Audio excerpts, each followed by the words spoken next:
Então abra comigo a sua Bíblia no Evangelho de João, capítulo 7. Nós vamos ler os versículos 14 até o 24. Na semana passada eu abordei os versículos 1 até o 13, quando os irmãos de Jesus, vocês vão lembrar, quiseram persuadir Jesus de que se manifestasse ao mundo, indo à festa dos tabernáculos, uma festa muito popular e importante, na cidade de Jerusalém. Talvez até os irmãos dele estavam receosos da perda recente de alguns discípulos, relatada no capítulo 6, e querendo ajudá-lo, embora não crendo nele como filho de Deus, é bom dizer, deram essa ideia. Jesus vai a Jerusalém, e Jesus, sabendo muito bem que não era chegada a sua hora, o seu tempo, responde isso aos seus irmãos. Então, vejam como Jesus, mesmo vivendo tanto tempo com os seus irmãos, não foi percebido por eles à luz da fé, à luz da revelação de Deus, à luz da iluminação do Espírito. E uma das coisas que eu dizia na semana passada é exatamente isso. Precisamos confiar em Deus para que Ele converta os corações. A gente é instrumento, a gente prega, a gente anuncia, mas o poder pertence a Deus. A gente não tem esse poder de persuadir corações. A gente persuade através da mensagem, mas o poder de fazer nascer de novo, de tirar as escamas dos olhos, de iluminar o coração sombrio, de perdoar pecados, de dar paz, a verdadeira paz, de justificar o ser humano diante de Deus, de modo que ele tem aquela sensação de que tudo está pago em Cristo, só Deus pode fazer. E é bom a gente saber isso para nunca confiarmos em nós mesmos, em nossa técnica, em nosso conhecimento, em nossa arte, em nossa capacidade mesmo persuasiva, como o próprio Paulo falou na sua carta aos Coríntios. Não usamos de linguagem persuasiva para que a fé de vocês não se apoie em sabedoria humana, mas no poder de Deus. Então nós, com esse breve introito, queremos retomar agora esse capítulo 7, só que a partir do versículo 14, porque, como vimos na semana passada, Jesus resolve ir sim a essa festa, não no seu início, mas já quando ela estava no seu desenrolar. Quando a festa já estava na metade, diz o versículo 14 de João 7, Jesus foi ao templo e começou a ensinar. Então os judeus se maravilhavam e diziam: como é que ele pode ser letrado se não chegou a estudar? Jesus lhes respondeu: o meu ensino não é meu, mas daquele que me enviou. Se alguém quiser fazer a vontade de Deus, conhecerá a respeito da doutrina, se ela é de Deus ou se eu falo por mim mesmo. Quem fala por si mesmo está buscando a sua própria glória. Mas o que busca a glória de quem o enviou, veja o que Jesus diz agora, esse é verdadeiro, e nele não há falsidade.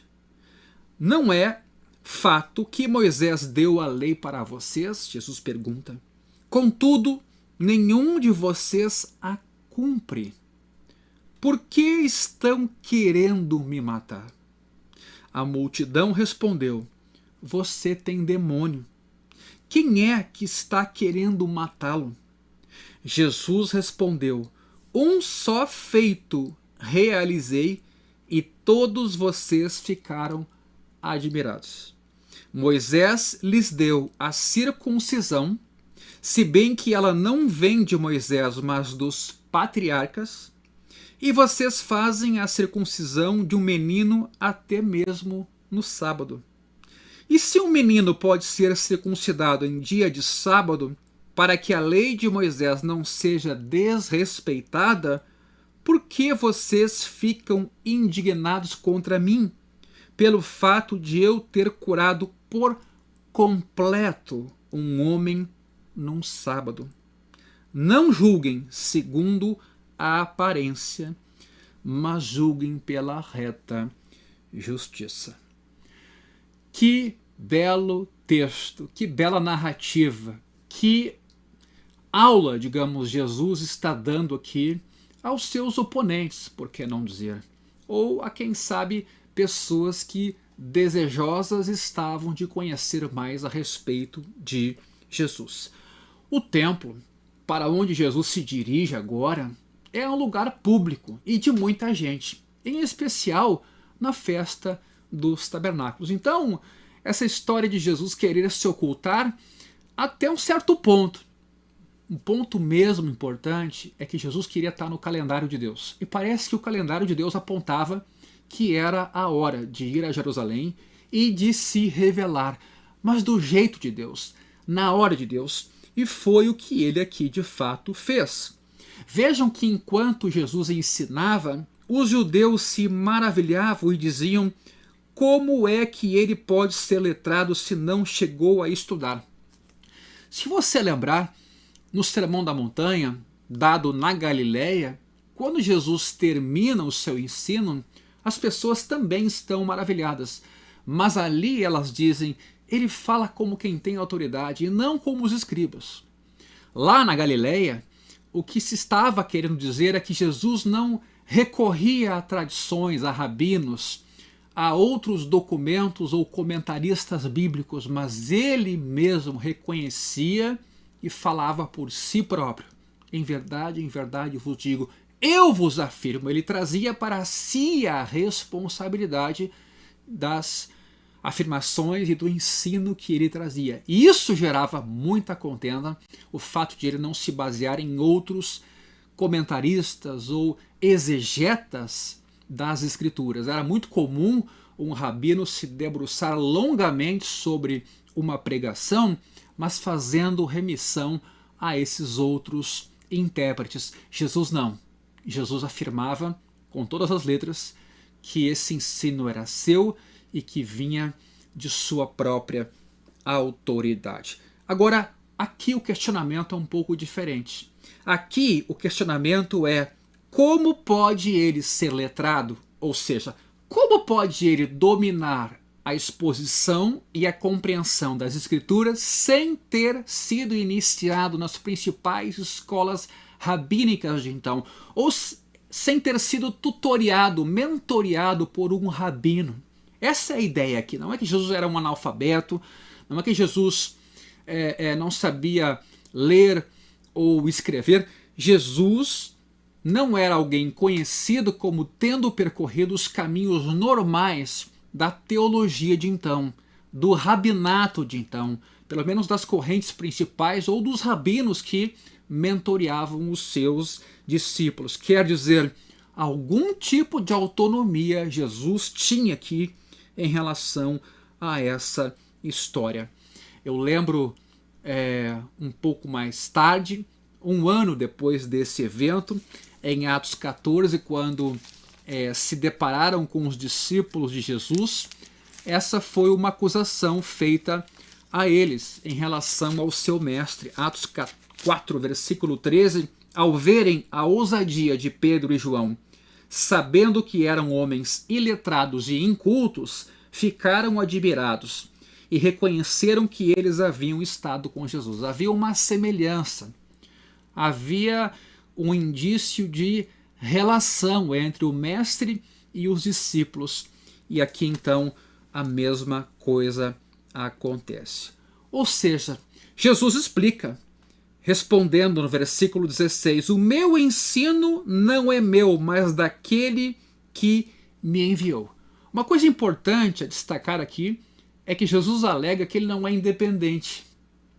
Ele não está inventando, criando alguma coisa nova e chamando para si essa responsabilidade ou essa criatividade. Ele se refere ao Pai. Ele se remete ao seu Deus. Ele se remete àquele que lhe enviou. Vejam o versículo 19 do capítulo 5 do mesmo evangelho de João. Em verdade lhes digo, Jesus aqui, que o Filho nada pode fazer por si mesmo, vejam que submissão, senão somente aquilo que vê o Pai fazer. Porque tudo o que este fizer, o Filho também faz. Que beleza essa composição da Trindade. Que harmonia, que unidade. Que falta de vanglória, que falta de usurpação de poder. Ao contrário, harmonia, submissão, unidade, um só Deus subsistindo em três pessoas. Então, essa acusação de que Jesus estava inaugurando alguma coisa nova, própria, com o seu nome, no sentido de divergir intencionalmente, buscando um lugar ao sol, buscando reconhecimento, Jesus prontamente rebate para dizer: o meu ensino não é meu. Aliás, isso quer levá-los a pensar: vocês deviam saber disso, porque o mesmo Pai que me alimenta é o que devia alimentar vocês e alimenta as escrituras que vocês estudam e perseguem. O meu ensino não é meu, mas daquele que me enviou. Ora, isso indica o quê? Coerência. Nós hoje, enquanto igreja cristã, enquanto filhos de Deus, enquanto povo de Deus, nós existimos para a glória de Deus. Esse é um bom critério para a gente avaliar aquilo que é certo e errado, bom e mal. É para a glória humana, é para a glória de Deus. É buscando um fim próprio, é buscando o fim de Deus e o fim dos outros. O que motiva nossas decisões no casamento, no trabalho, nas relações da comunidade, nas decisões que a gente toma. A gente quer inovar, a gente quer ter o nosso nome reconhecido, a gente tem essa intenção de holofotes, de luzes, de destaque diante dos outros, ou a gente quer obedecer. A gente quer confiar em Deus e fazer aquilo que Deus quer. Agora, um versículo importantíssimo aqui. E eu digo versículo, embora no passado a Bíblia não tivesse essa divisão de versículos, mas uma frase que eu quero destacar aqui, e é muito importante que você a receba e a compreenda. Olha o que Jesus diz: se alguém quiser, versículo 17, fazer a vontade de Deus, conhecerá a respeito da doutrina, se ela é de Deus ou se eu falo por mim mesmo. Um critério, meus irmãos, para a gente aprender a vontade de Deus, para discernir a Escritura, é o desejo de conhecê-la e o desejo de praticá-la. Não se engane quando a Bíblia é objeto só de discussões teóricas. Aliás, hoje a internet, as redes sociais estão cheias, repletas de pessoas discutindo Deus e doutrina como se fosse um objeto de curiosidade e às vezes até com uma certa leviandade. É um perigo você estudar a Escritura sem uma vida piedosa, temente, desejosa de conhecer e obedecer a Deus. Veja bem o que eu estou dizendo, porque é o que o Jesus aqui, o Cristo, nos está a dizer. É preciso haver um desejo. É preciso haver uma intencionalidade. Se alguém quiser fazer a vontade de Deus, conhecerá, entenderá, compreenderá. Deus se deixa achar, Deus se deixa encontrar. Para aquele que o busca, Deus se deixa achar. Buscar-me-eis e me achareis se me buscar de todo o vosso coração. O próprio Jesus disse, quem bate a porta abre, quem busca encontra, quem pede recebe. Hoje, infelizmente, com o avanço da tecnologia, das redes sociais, da informação hoje digital, há um receio. Nós desencarnamos a vida cristã, tornamos ela objeto de discussão, de embate, de brigas, como se ela fosse satisfazer somente curiosidades. Que Deus nos livre disso. É preciso querer, desejar, buscar, obedecer à vontade de Deus. Ou seja, não é decisão das escolas rabínicas avaliar o ensino de Jesus ou a pessoa de Cristo, se ele é Deus ou não, se o seu ensino é correto ou não. Esse é um tema para quem é comprometido com a fé, que entregou a sua vida a Deus, que nasceu de novo, que tem entendimento. E não me entenda mal, mas com isso eu estou dizendo que é muito difícil quem não nasceu de novo, quem não está dentro, quem não tem a sua vida iluminada pelo Espírito, avaliar o Cristo, avaliar a fé, avaliar a igreja. Pelo menos avaliar profundamente. Esse é um temor que eu tenho e reitero aqui. Nas redes sociais hoje, você vai ver muito tempo desperdiçado com textos, com debates, com discussões, com teologia sistemática, com perguntas e respostas, como se fosse assim um enciclopedismo, reduzindo Deus e a sua pessoa e a vida que ele tem para nós. Palavra de Jesus aqui, se alguém quiser fazer a vontade de Deus, bom, esse que tem esse desejo, vai descobrir, vai conhecer, vai experimentar.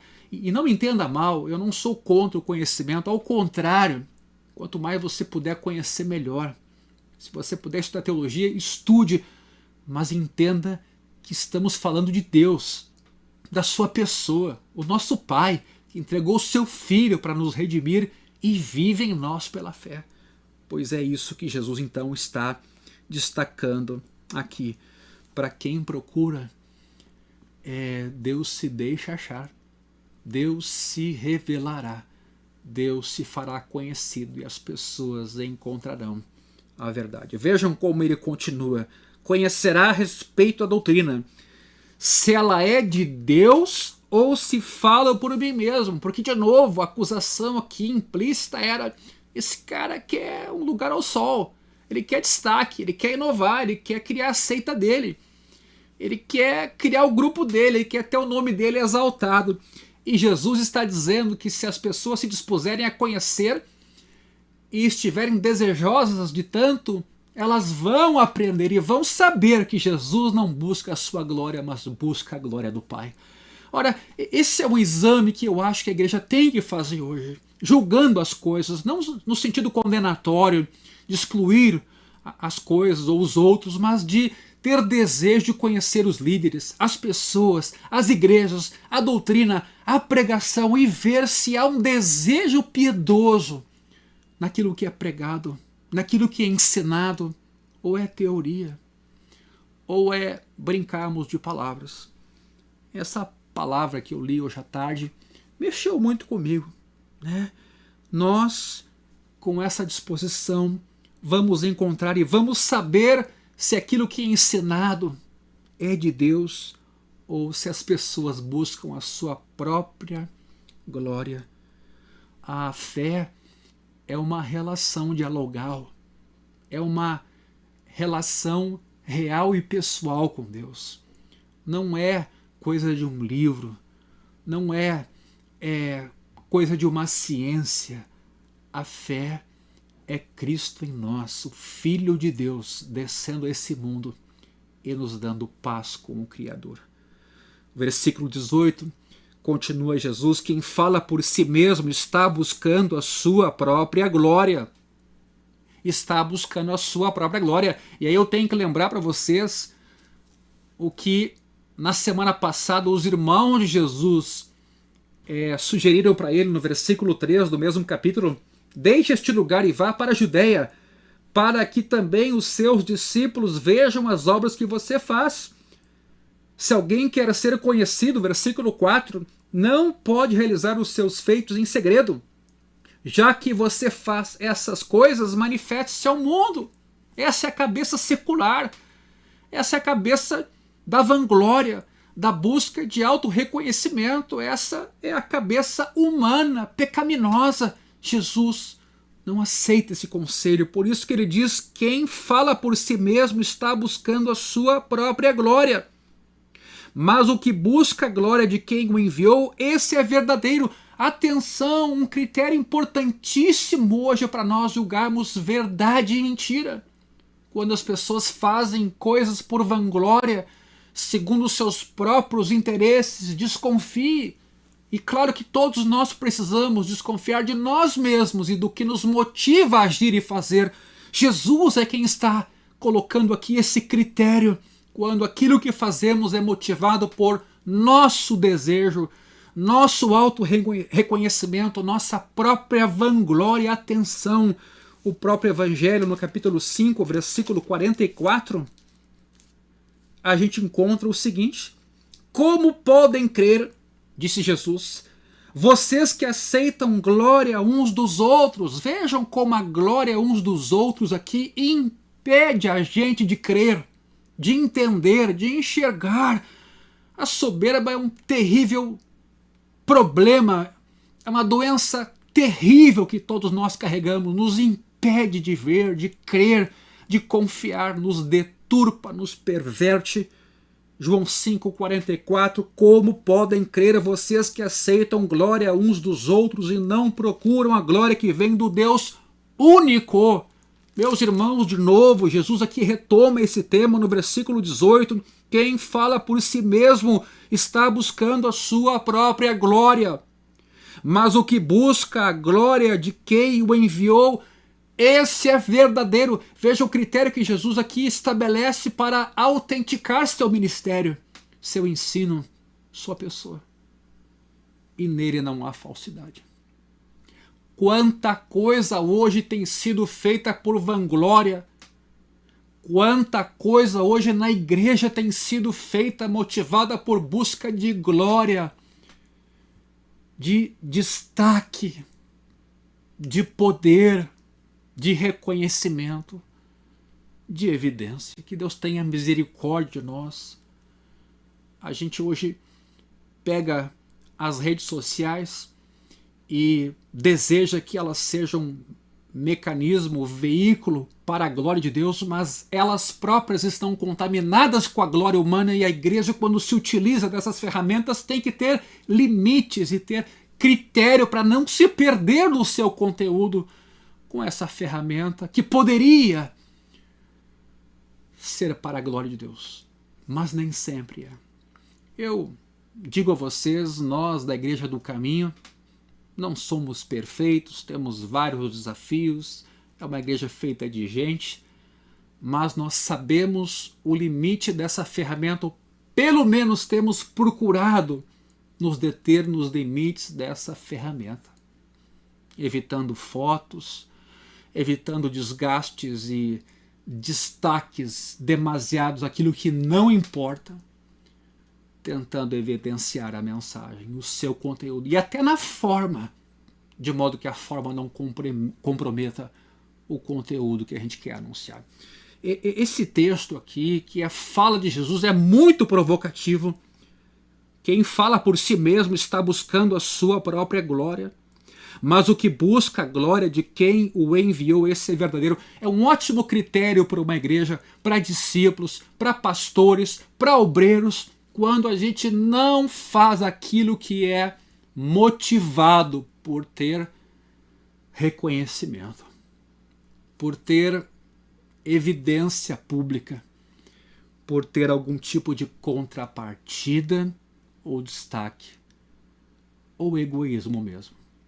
A soberba é uma doença com a qual a gente convive e que a luz da palavra muitas vezes é iluminada e purificada pelo sangue de Cristo, mas é importante a gente fazer à luz do Evangelho essa autocrítica para que ela não se sobreponha e não nos domine, como Davi disse, e ficaremos livres de grande transgressão, pois Jesus está a reforçar este ponto aqui.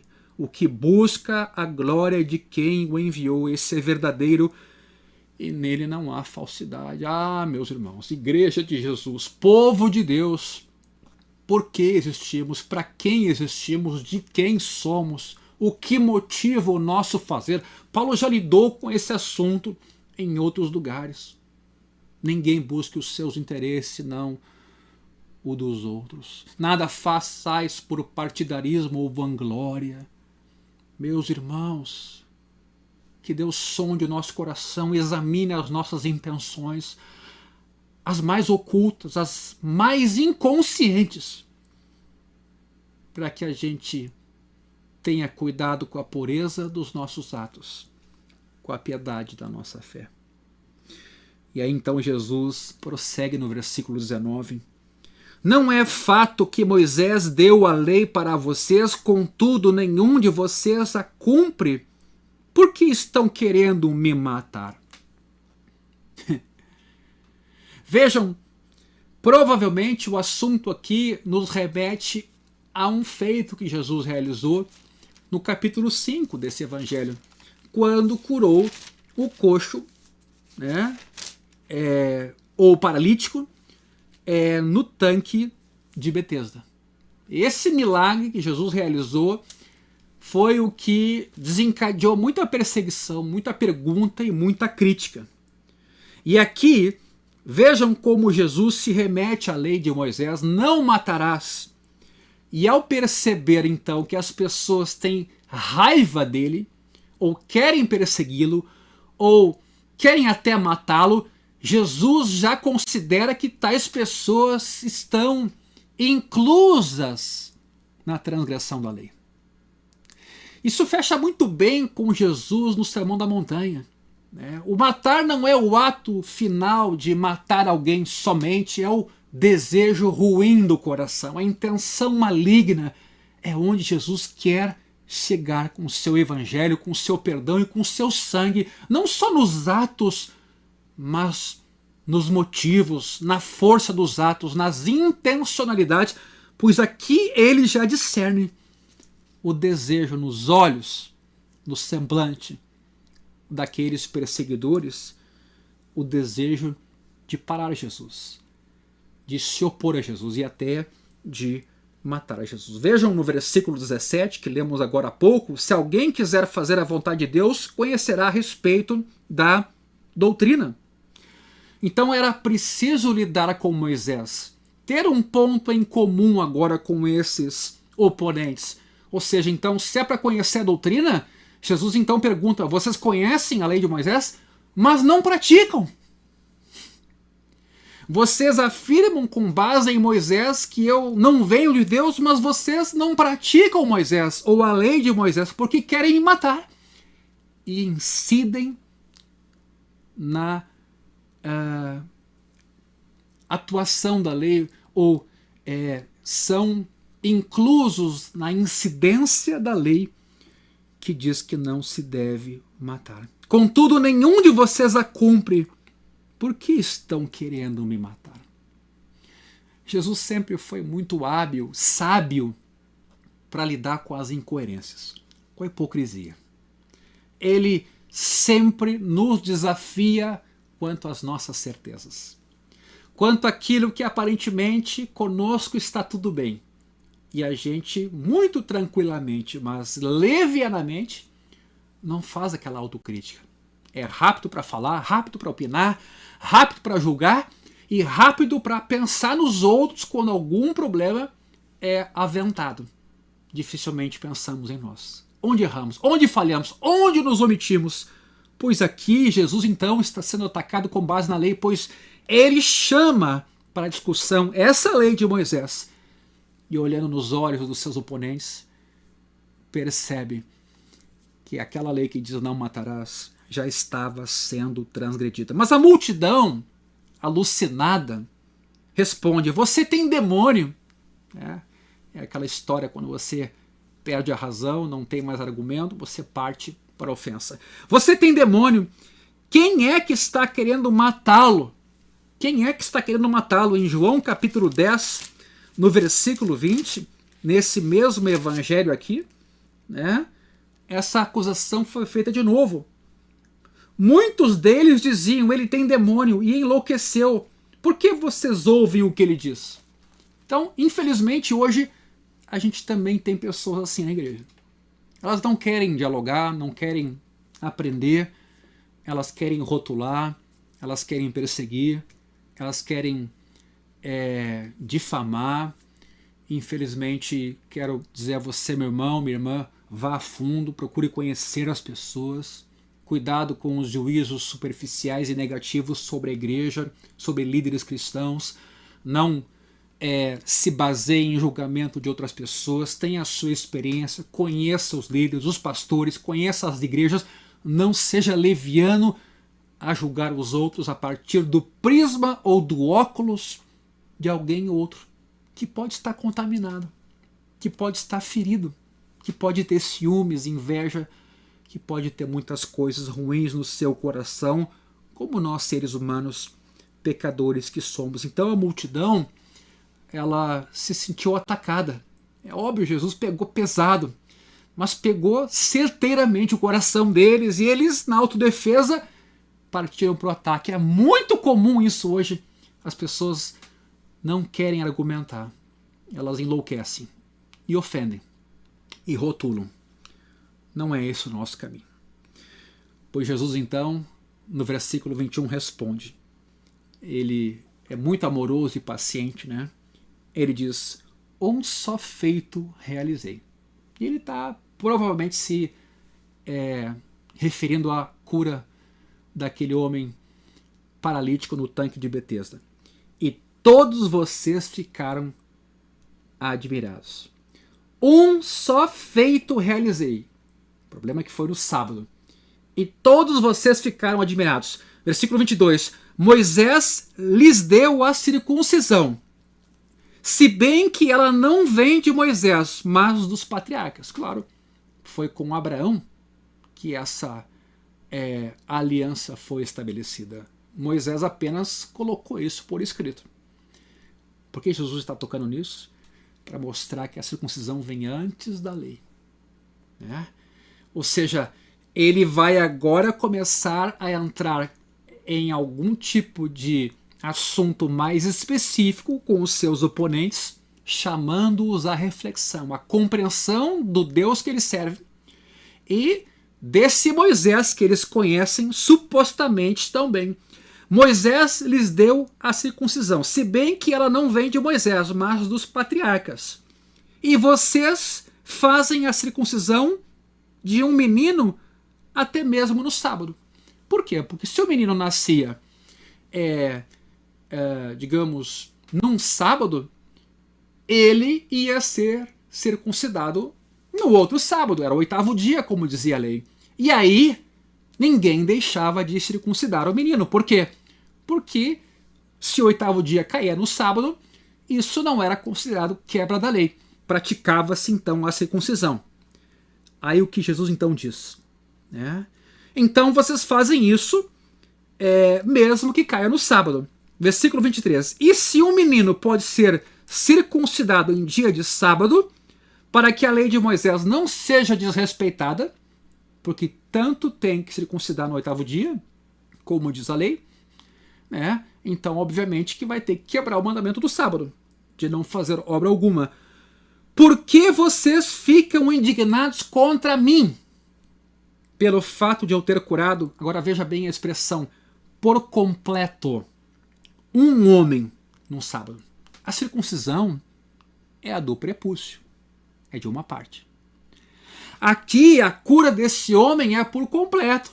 Esse homem sai caminhando. A circuncisão era uma coisa rotineira.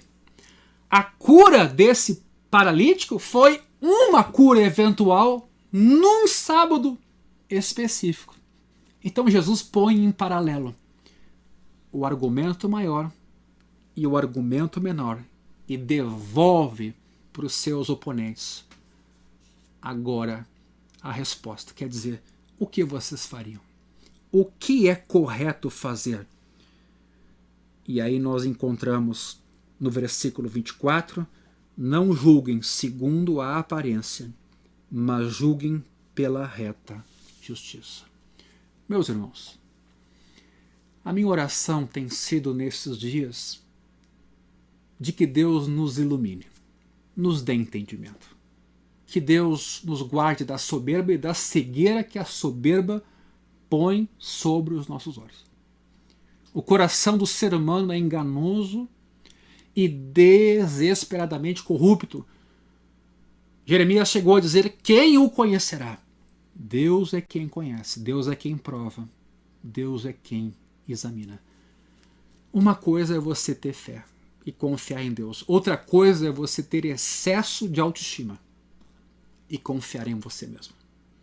Uma coisa é você dizer que a fé veio da vida e vida em abundância. Outra coisa é você não ir à cruz, não ter uma vida piedosa, arrependida, contrita, quebrantada, onde você vai ao Evangelho todos os dias e pede para o Evangelho te ler, te examinar, te iluminar, para curar o teu coração, para iluminar o teu entendimento, para abrir os teus olhos naquilo que você não está enxergando. Isso é fé também, entregar a nossa vida aos cuidados de Deus. Às vezes a ideia que se tem de fé hoje é muito de bem-estar, de intocabilidade, de imunização contra os desafios, mas às vezes é uma imunização completamente alienada. Às vezes é uma ideia completamente não criteriosa, que não discerne, completamente entorpecida do que seria a vida cristã. Que Deus nos livre disso. Essa palavra final, ela é desafiadora. Não julguem segundo a aparência, mas pela reta justiça, meus irmãos.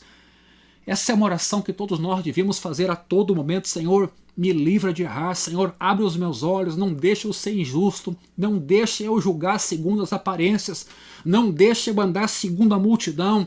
Não deixe eu me assentar na roda dos escarnecedores. Não deixe eu ir no embalo da grande maioria. Senhor, livra-me, dá-me entendimento, ilumina os meus olhos para que eu não durma o sono da morte. Que encontro que Jesus está tendo aqui, e disposto está ao diálogo com aqueles que querem matá-lo, que já estão determinados, que já assentaram em seus corações quem está certo e quem está errado. Mas Jesus tem paciência para dialogar, para desarmar os oponentes, para levá-los à sensatez, para levá-los ao arrependimento. Meus irmãos, eu gostaria de orar neste momento, mas eu gostaria de orar para que essa palavra tomasse os nossos corações. É a palavra de Jesus, é a palavra do Filho de Deus, nos desafiando, mexendo com as nossas estruturas, com aquelas coisas em que a gente confia. Sim, é claro que Moisés foi quem, digamos assim, consolidou em termos legais a prática da circuncisão, mas ela veio antes de Moisés, na aliança que Deus fez com Abraão, uma aliança gratuita, unilateral, em que Deus decide abençoar em Abraão e seus sucessores todas as famílias da terra graciosamente. Jesus não vem a esse assunto aqui sem motivo algum. Ele quer mostrar que tem algo antes da lei, que é a graça, que é o Evangelho, que é a decisão de Deus de abençoar, de perdoar, de curar, de se aliançar com o ser humano, de modo que esse ser humano seja um ser humano abençoado. Eu lembro aqui, finalizando, da carta de Paulo aos Gálatas, capítulo 3, versículo 17, lidando exatamente com esse assunto, Paulo escrevendo assim: e digo isto, uma aliança já anteriormente confirmada por Deus não pode ser revogada pela lei, que veio 430 anos depois, a ponto de anular a promessa. Essa discussão na Galácia. Os caras queriam, além de Cristo, adicionar a circuncisão, a lei de Moisés, para então terem assegurado a sua salvação. E Paulo vai dizer, ou é Cristo ou é nada. Ou é Evangelho e o perdão é pleno, ou vocês nunca serão justos por si próprios diante do justo Deus. Esse texto nos provoca o quê? A humildade, a um pedido de perdão, a um pedido de reconsideração, a um pedido de que Deus tenha misericórdia de nós, que nos ilumine, que nos dê a sua paz, que abra os nossos olhos, que tenha misericórdia de nós, que nos livre daquilo que é modismo, que nos livre daquilo que dá certo, que nos livre daquelas ferramentas e ideias como a dos irmãos de Jesus, que esse próprio sistema às vezes quer nos oferecer para lutar contra ele mesmo. As nossas armas não são carnais, elas são poderosas em Deus para destruir fortalezas e anular sofismas. Que Deus tenha piedade de nós, que Deus nos dê a sua graça e que esse Jesus aqui que nos convida a uma caminhada com Ele, você não solte a mão dele, Ele não vai soltar nós. Confie nele, peça que Ele tome o seu coração nessa noite e ilumine todo o seu ser, para que todo o seu corpo seja luminoso. Senhor, obrigado pela Tua palavra, obrigado pelo Evangelho, obrigado pelo Cristo vivo, que não é um objeto de estudo nosso ou da teologia, é o Filho de Deus, por meio de quem tudo foi criado, por meio de quem tudo é e para quem tudo aponta. Nós invocamos o Teu nome, Jesus, nós invocamos a Tua pessoa e pedimos que abençoes agora a cada amigo, a cada amiga, a cada um que nos acompanha nesse momento, que pelo poder do Teu Evangelho, da Tua palavra, que pela ação do Teu Espírito Tu trabalhe em nossos corações, transformando a nossa mente, perdoando os nossos pecados, curando os nossos corações, nos convertendo de nossas falhas, erros e vaidades. Que Tu nos cures, Jesus. Que Tu nos abençoes. Abençoa cada família nesse momento, nossos filhos, nossa casa, nosso lar, o trabalho de cada um. Abençoa com saúde, Senhor, também o Teu povo. Abençoa cada um de nós, a Tua igreja, os diversos pastores, e que Teu reino avance cada vez mais. Para a glória do Teu nome eu te peço. Amém.